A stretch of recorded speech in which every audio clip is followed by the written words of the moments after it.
Yeah. Because there's art that I do that makes money and art that I do specifically that I don't want to make money from. But just because you care to want to make something successful doesn't make you any less of an artist.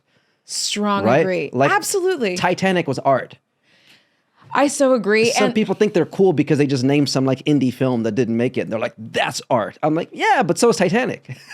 So is it. Just because something is major doesn't mean it's not artistic. Agree. Yeah. And I think more recently I've really tapped into this idea that money is flow, like currency, like it's a current, it's a flow. And so when we are blocked off, when we don't think art and money can have a relationship with each other, then we're really blocking a kind of flow. And again, not every art has to make money. I think Correct. It's beautiful to make things that without the intention of needing it to even be seen by anyone else. You can make something just for yourself and 100%. That's how I do this podcast. It's primarily for me. Yeah. I'm talking to you because I want the info. The cameras just happen to be here. And I'm like, yeah, you guys can listen too. But this is for me. Yeah. I think another big reason I got into my work is because I want to empower creatives to make a sustainable income and to have equity in the projects that they create. Big one right there. Really big, right? So I think writing and when you start to build the relationship, when you build the thing, then you can structure it in a way where you have equity and ownership in it. And so it's funny, I don't lead with that, but like that's secretly what I'm directing people to is how do you get to have an ownership stake in your idea and it's not just something that happens to you? How do you get to dance with the universe and not just be subject to it?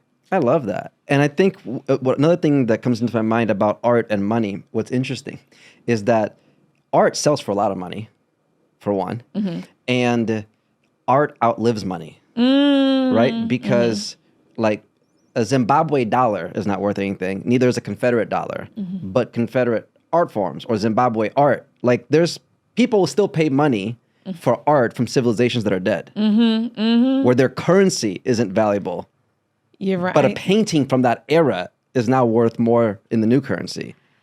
I had never thought of it like that way before, but you are absolutely right. I love that. Isn't that interesting? That's so interesting. Yeah. An entire banking system could collapse, but the art piece from somebody who struggled within it could be worth a lot of money.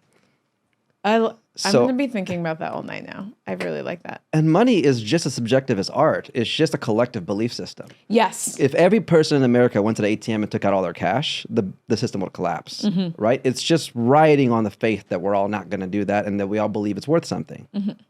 Just like how people believe a painting is worth something.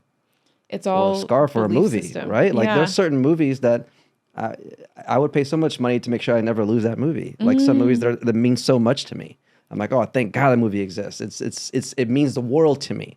Right? Or certain songs. Yeah. There's a movie I love called Margin Call. I don't know if you've seen it. I haven't seen it.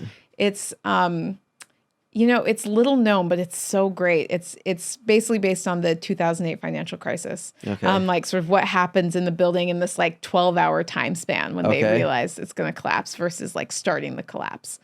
But Jeremy Irons has this great line that I'm going to paraphrase badly, which is something like, money is not real. Like this guy who's the head of this huge billion-dollar bank investment company is like, money is not real.